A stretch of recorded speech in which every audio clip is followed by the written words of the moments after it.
श्री गुरु तेग बहादुर साहिब के 350वें शहीदी दिवस को समर्पित पंजाब सरकार की श्रद्धा और सत्कार से भरपूर पहल। पंजाब के 23 जिलों में गुरु साहिब के जीवन और बलिदान को दर्शाते light and sound show. Srinagar, Gurdaspur, Faridkot और तख्त श्री दमदमा साहिब, तलवंडी साबो से अनंतपुर साहिब तक 4 महान नगर कीर्तन तथा 23, 24 और 25 नवम्बर को अनंतपुर साहिब में होने वाले भव्य समागमों में मुख्यमंत्री सरदार भगवंत सिंह जी मान की ओर से सभी को नतमस्तक होने का हार्दिक अनुरोध। आइए अपनी अटूट श्रद्धा और सत्कार के साथ इन समागमों का हिस्सा बने।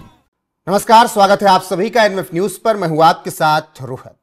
2017 में जब उत्तर प्रदेश की सत्ता योगी आदित्यनाथ ने संभाली थी तो उत्तर प्रदेश में एनकाउंटर और बुलडोजर नीति लागू हुई और लगातार गुंडे माफियाओं और अतिक्रमणकारियों के खिलाफ एक्शन हुआ। इसके बाद योगी मॉडल देश के अलग अलग राज्यों में भी लागू हुआ।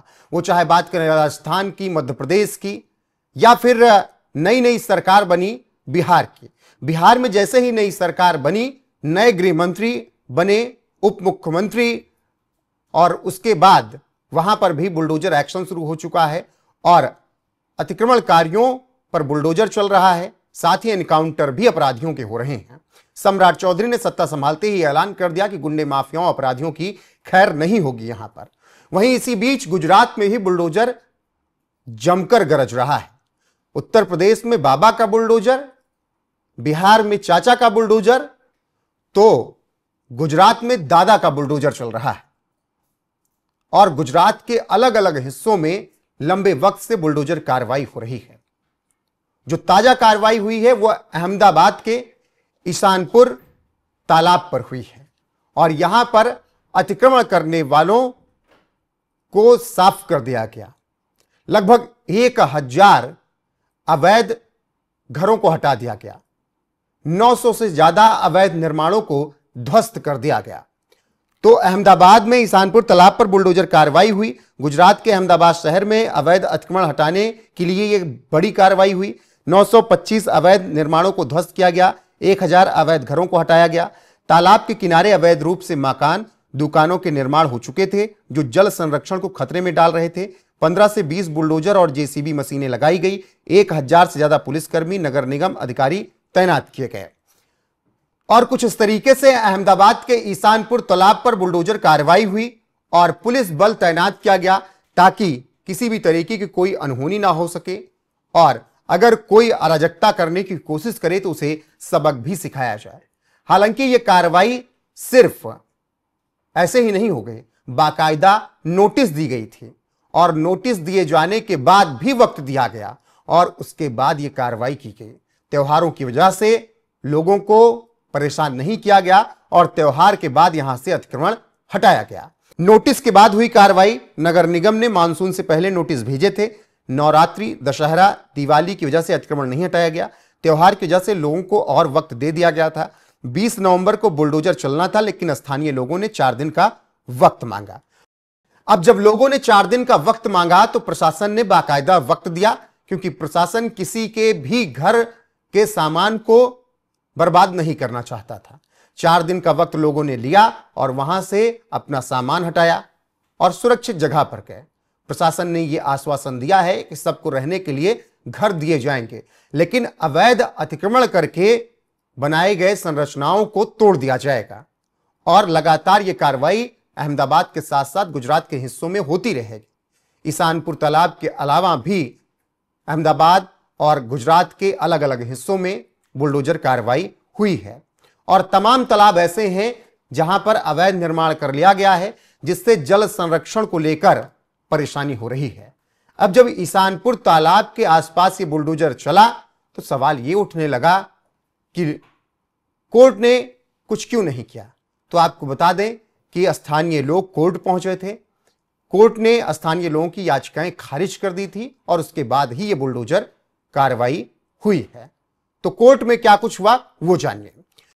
गुजरात हाईकोर्ट ने याचिका खारिज की। अतिक्रमण के खिलाफ स्थानीय लोग गुजरात हाईकोर्ट गए। हाईकोर्ट ने स्थानीय लोगों की याचिका खारिज कर दी थी।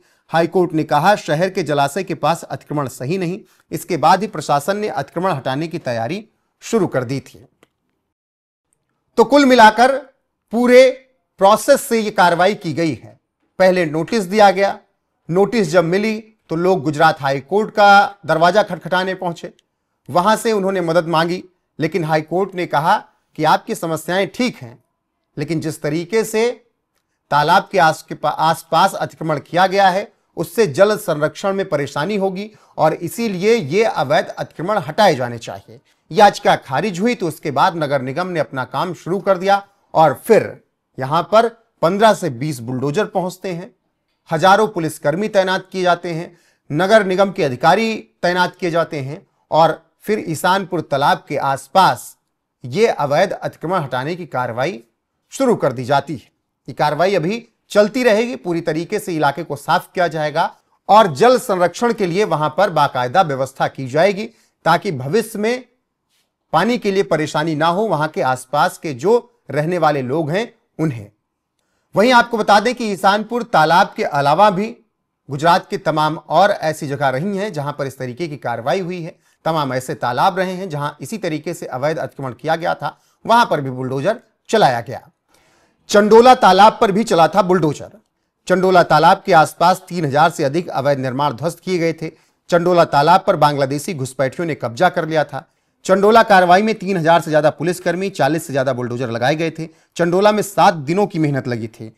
2.5 लाख वर्ग मीटर जमीन मुक्त कराई गई थी। चंडोला तालाब पर कुछ वक्त पहले कार्रवाई हुई थी।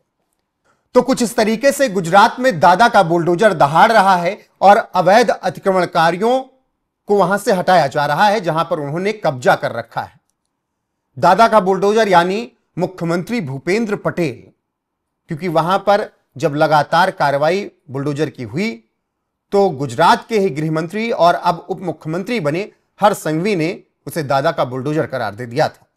तो एक तरफ उत्तर प्रदेश में बाबा का बुलडोजर चल रहा है, दूसरी तरफ बिहार में नई सरकार बनने के बाद चाचा का बुलडोजर चलना शुरू हो चुका है। वहीं तीसरी तरफ गुजरात में दादा का बुलडोजर अवैध घुसपैठियों, अवैध अतिक्रमणकारियों को कुचल रहा है और जमीनें खाली कराई जा रही हैं। इससे पहले अवैध बांग्लादेशी जो आकर रह रहे थे उनको गुजरात से हटाया गया और तमाम को डिपोर्ट भी कर दिया गया।